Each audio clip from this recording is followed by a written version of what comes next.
Bom dia, deputado Fábio Tradi, deputado Paulão, deputada Wanda, deputado Carlos Sampaio, nosso eterno colega de Ministério Público lá de São Paulo, e o deputado relator João Campos. Cumprimento a todos os integrantes dessa comissão, nas pessoas de Vossa Excelências que participam dessa reunião. Bom dia aos meus colegas de mesa virtual também. Para nós, da CONAMP, é um privilégio novamente estar participando desse espaço. E para mim, pela segunda vez, tendo essa oportunidade única de discutir um tema tão relevante para todos nós, para a sociedade brasileira como um todo, nesse momento decisivo em que a Comissão Especial debate para, na sequência, encaminhar o relatório substitutivo apresentado pelo relator. Vou direto ao ponto, deputado, se me permite. Vou tratar de três artigos específicos ou três temas bastante específicos. O primeiro, mais simples deles, do que diz respeito à suspensão condicional do processo, artigo 323. Quando o artigo 323 fala da suspensão condicional do processo, isso do substitutivo, ele não trata que a proposta será oferecida, ele não deixa claro que a proposta será oferecida pelo Ministério Público, titular exclusivo da ação penal pública, conforme o artigo 129, inciso 1 da nossa Constituição.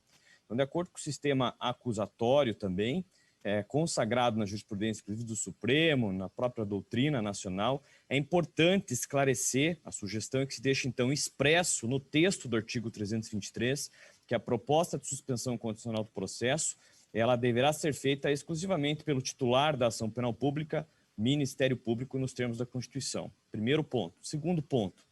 É muito importante, e esse talvez seja o principal ponto que eu vou tratar com os senhores, com as senhoras nessa manhã, é muito importante observar a redação do artigo 330 e dos artigos seguintes no que diz respeito ao momento de recebimento da inicial, né? Não há uma clareza no texto desses dispositivos, a partir do 330, que em qual momento será recebida a denúncia. O próprio artigo 330, ele fala no mesmo dispositivo em citação e intimação. Citação e intimação são espécies de atos jurídicos com naturezas jurídicas distintas. São espécies do gênero ato processual. A citação é um ato formal, né, de chamamento do réu ao processo, a partir do qual ele toma conhecimento da acusação que lhe é feita e vem ao processo, e aí, com a citação aperfeiçoada, válida, é formada a relação jurídico-processual. É fundamental, então, deixar isso claro no texto do novo Código, porque a citação pressupõe o quê? Recebimento da denúncia ou da queixa-crime. Quanto antes for recebida a denúncia ou a queixa-crime, ou seja, a inicial, antes é interrompido o prazo prescricional, nos termos do artigo 117, inciso 1 do Código Penal.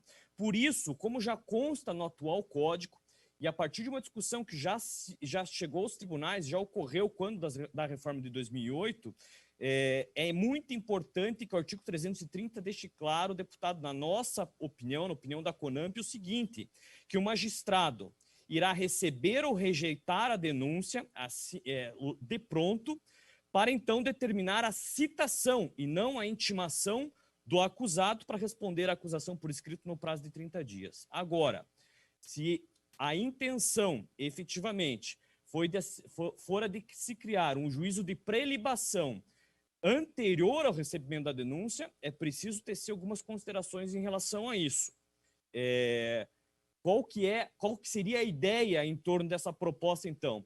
Deixar para receber ou rejeitar a denúncia depois de oferecida a resposta escrita por parte do acusado, a fim de que o magistrado considerasse nessa sua decisão de recebimento ou rejeição da inicial os argumentos técnicos trazidos pela defesa nessa resposta escrita. Ocorre que isso já acontece, senhoras e senhores. Os argumentos da resposta escrita, eles já dão aso, já possibilitam a rejeição da denúncia ou da queixa, ainda que com seu anterior recebimento, porque não se opera aqui a chamada preclusão lógica, justamente porque pressupostos processuais e condições da ação são questões de ordem pública, que podem ser reconhecidas mesmo após a manifestação da defesa por escrito. Isso já foi consagrado na jurisprudência do Superior Tribunal de Justiça, recurso especial 1.318.180, por exemplo, da sexta turma. É muito importante enxergar essa discussão no seguinte contexto: numa investigação que conta agora com participação efetiva da defesa e com supervisão do juiz de garantias. num processo em que a inicial pode ser rejeitada, tanto quando apresentada pelo Ministério Público ou pelo querelante, como posteriormente, após a resposta escrita da defesa, num processo em que pode ocorrer absolvição sumária, que é o julgamento antecipado do caso penal exclusivamente em benefício do réu, se nós criarmos um sistema em que vai se protelar o recebimento da inicial, ou esse juízo de recebimento de rejeição da inicial obrigatoriamente, nós estaremos trabalhando com o elastecimento do prazo prescricional, justamente porque o Código Penal estabelece que a interrupção da prescrição só vai ocorrer com o recebimento da inicial. Essa é uma discussão muito importante. Nós temos uma dificuldade enorme no Brasil de terminarmos os processos criminais. Nós estaremos criando um problema para começarmos os processos criminais. Um problema gravíssimo. Nós vamos ter muita prescrição. Isso é uma fonte enorme de prescrição e de nulidades. Se o que se busca é proteger o acusado, como eu já enfatizei aqui, não vou repetir, essa proteção ela já é dada hoje dentro de um sistema, dentro desse contexto todo que eu acabei de reforçar aqui com os senhores. Agora, por outro lado, essa mudança, se a proteção que se visa dar, ela já está de certa forma, assegurada pelo regulamento atual, pelo regulamento que se propõe no Código, exceção desse ponto, por outro lado, isso só vai gerar mais atraso, isso só vai gerar mais impunidade, isso só favorece a prescrição e a não entrega de justiça também a vítimas e à própria sociedade. Então, é muito importante deixar claro que se estaria criando um problema enorme para se começarem casos criminais no país e uma fonte enorme de prescrição e de nulidades. Enfatizo muito esse ponto. Um outro item que eu gostaria de tratar com os senhores e com as senhoras diz respeito ao que a gente pode chamar de um acordo de sentença penal, disposto lá nos artigos 341 e 348 do substitutivo do relator João Campos. Essa proposta de acordo, ela inova o sistema jurídico penal brasileiro, ao trazer pela primeira vez a possibilidade de uma sentença homologatória de acordo com natureza jurídica de condenação, a partir de um acordo firmado entre as partes. Trata-se, sim, de uma proposta adaptada à realidade brasileira, trazida do modelo anglo-saxão, mas não só dos Estados Unidos, da Europa continental, países como França, Itália, Espanha e Portugal adotam sistemas assim, na América Latina, Argentina, Uruguai, Chile adotam sistemas assim, e aqui eu sou obrigado a elogiar o projeto, né, fazer uma deferência ao projeto, porque tentou sim adaptar esse modelo consensual de justiça penal ao processo penal brasileiro. Nós teríamos apenas 3 pontos aqui, se me permitem rapidamente tocar neles, em relação à forma como esse acordo de sentença penal é trabalhado no substitutivo. Primeiro ponto, seria muito importante deixar claro, deputado Fábio, que qual é o momento para a realização e homologação desse acordo.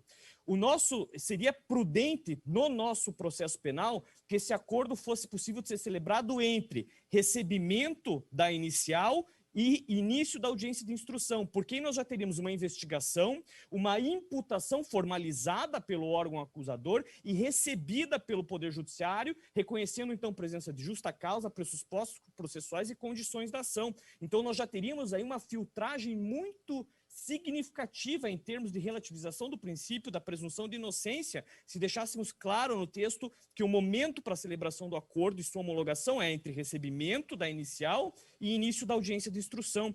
Segundo ponto, no artigo 343, seria interessante que essa homologação judicial do acordo, esse controle judicial que faz parte da nossa tradição, ocorresse, assim como ocorre na colaboração premiada, assim como ocorre no acordo de não persecução penal, em uma audiência judicial, presentes as partes, Ministério Público, réu ou celebrante do acordo e sua defesa técnica.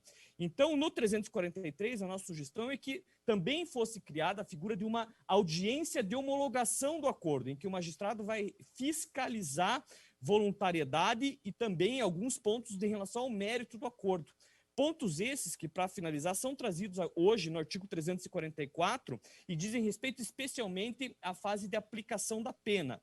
E aqui, como última sugestão em relação ao 344, o que nós temos hoje é que o juiz pode alterar o acordo exclusivamente para favorecer o réu, em relação à aplicação de pena. Ora, é importante equilibrar essa atividade jurisdicional para que ele também, em se tratando de aplicação da pena, como estamos diante de uma matéria de ordem pública para equilibrar a relação entre as partes do processo penal, o magistrado possa também aqui corrigir eventuais questões que dizem respeito à aplicação da pena, inclusive para fins de majorar a pena, né? Não faz sentido que ele possa reconhecer apenas causas de diminuição de pena e não agravantes ou situações que possam também majorar a pena, sob pena de desestimular a celebração de acordos e sob pena de ocorrerem, inclusive, acordos que acabem extrapolando aí o patamar máximo da própria sanção ajustada.